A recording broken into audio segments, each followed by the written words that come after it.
Hey everybody, welcome back. Today we're going to focus on some must-have items for your bug-out bags that you may not have thought about.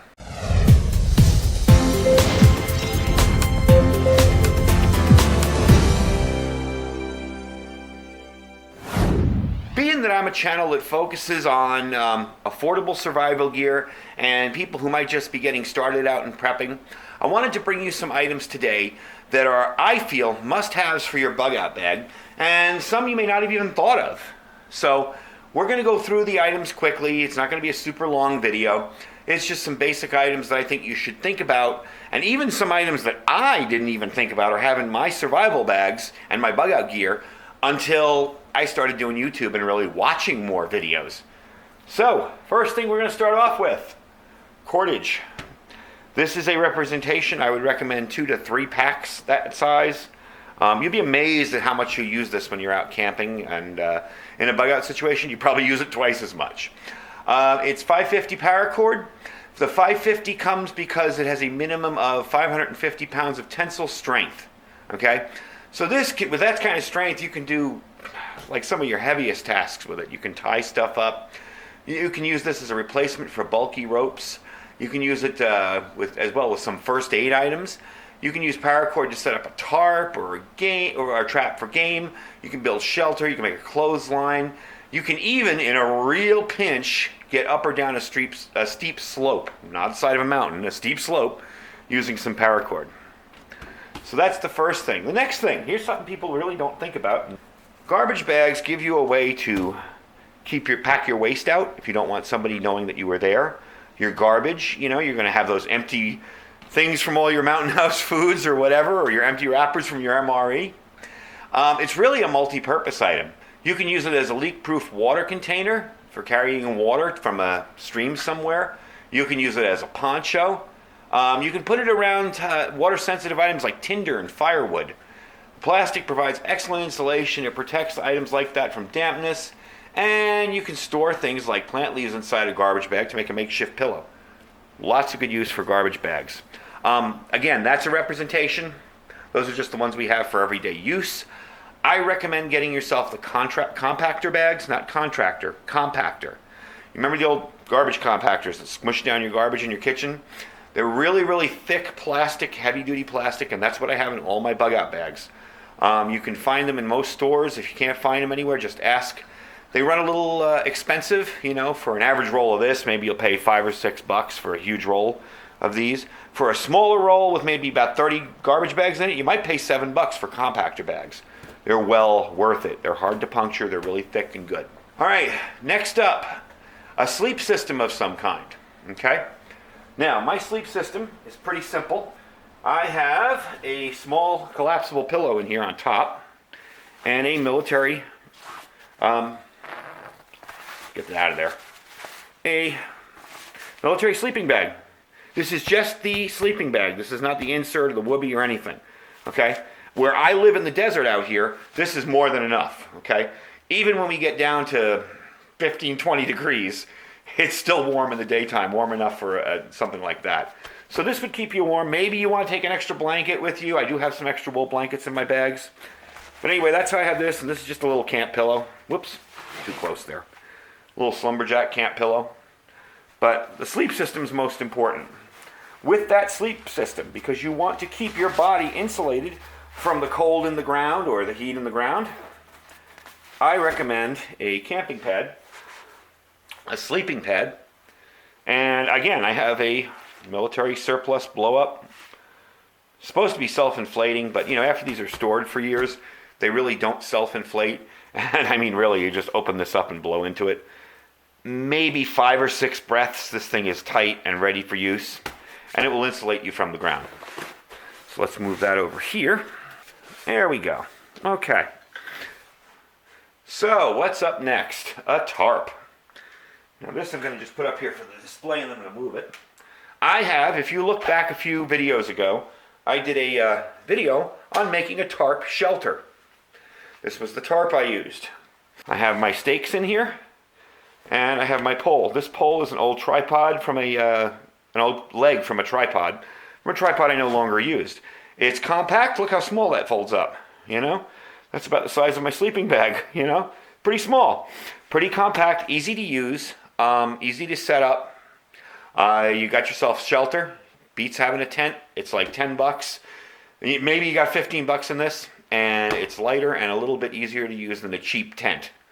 And it will keep you dry and will keep you sheltered.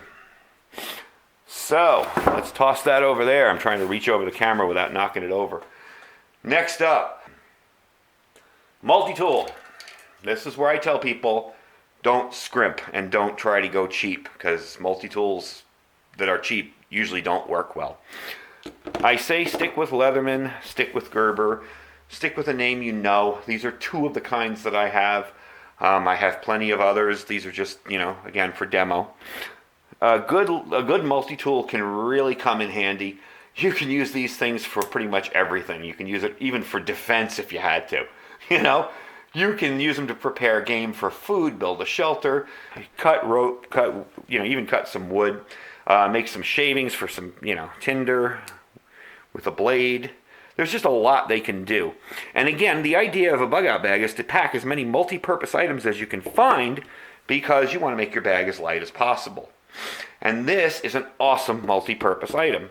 I also find on these that if you can find the back of the saw blade, that is an excellent scraper for a ferro rod there. So, and again, don't scrimp on these. Buy a quality name brand. The cheaper ones I've seen usually don't work. And to spend a lot, the most expensive one I have here is like maybe $40-50. Leathermans are worth it. They work. They do what they're supposed to do. You can't really go wrong with them. Next up, and this gets a little controversial because you can end up spending a lot of money on this, is your survival knife, okay? Pretty much anybody in the survival business knows the value of a survival knife. I'm going to move this out of the way so I can show you some options. Okay? There are plenty of options out there for affordable, quality survival knives. You do not have to spend $200 and $300, $500 on a knife. Having a custom-made knife is really nice. Yes, they're very much worth it. They'll probably stick with you for generations, But a decent survival knife is very important. You can use this for bushcrafting, again, preparing firewood. Simple knife, heck, you can start a fire with it without matches or a lighter. Just use the knife and a ferro rod. So I in the beginning neglected a knife in a lot of my survival kits because I thought to myself, what am I going to use it for? Wow, did I get a wake up? About 5 or 6 years ago when I started really watching YouTube videos and start doing YouTube videos, I started seeing all the things a knife can do in your kit. Now you may think, I live in the middle of Los Angeles. What the heck am I going to do with one of these big knives? Well, trust me, you'll want one. And it's not really for defense. This is a tool for making stuff. Let's say you have your tarp out and you lost your stakes. Get a piece of wood, chop it down, make yourself a couple of stakes. So I'm going to give you a quick rundown on these. All of these knives have been reviewed on my channel. You can search for them. This is perhaps the cheapest and decent quality. This is a Mora. These anywhere from $12 to $15. This is a Mora Companion. This is the carbon steel version. I used a little gun blue on it and blued it. And I also, as you can see here, see that little silver area? I took a Dremel tool and put this in my vise and flattened it out, and I used a file to get a nice sharp 90-degree angle there. So this will strike a ferro rod. And again, $12 to $15. You can buy 2 of them. If one breaks, you got a backup. They are not full tang, they're a partial tang. They have that little tang that goes back in the handle, but it's not the whole length of the handle. But these have a reputation for being very reliable, very dependable, and good. You can find these all over Amazon. You can check my Amazon store. I've got them in there. Next up is the Buck 632. This is available at Walmart. Yes, those are real G10 scales. It's got some nice stainless steel on it, nice blade, very, very sharp, made in the USA, as you can see there. There's a little USA on it. And these are run about, I want to say, $45 in Walmart.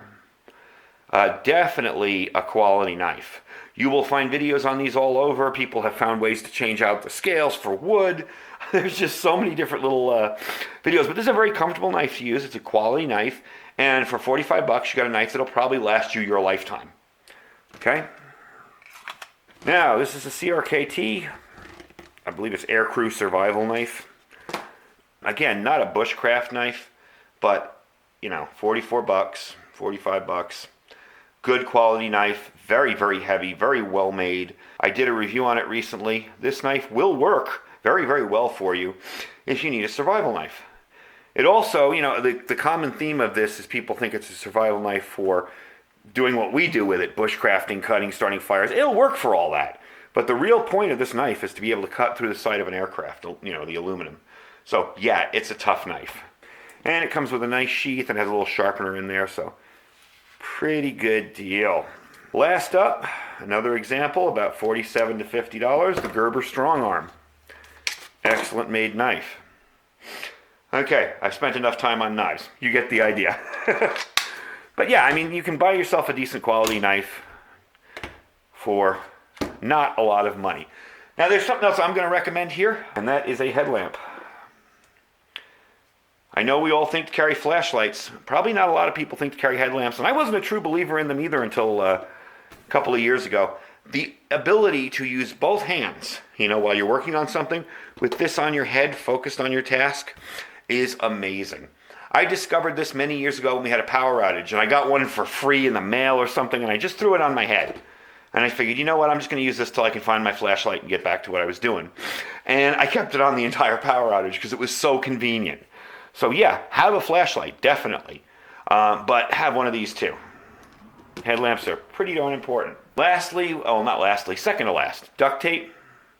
Duct tape has so many uses. You can even use it to seal wounds. You can use it to fix your tents, your tarps, your sleeping bags, whatever. There's a ton of uses for it. Again, representation here, really. What I do is I usually will take a card key or a room key or, you know, an old expired credit card and wrap it around. You can wrap it around a water bottle. You can wrap it around the end of a knife handle. Whatever. You can find a way to wrap that around something. And you don't have to carry this big, heavy, ugly roll. Now we get to the last thing. Silcock key. And yeah, I'm guilty of not having this up until about a month ago. And thanks to Rogue Preparedness for her video. Morgan did a video on this one, on these Silcock keys. And I always thought, you know, I don't really see that anymore on the sides of buildings. You'll see a little door panel with a little, you know, kind of a hex nut on it.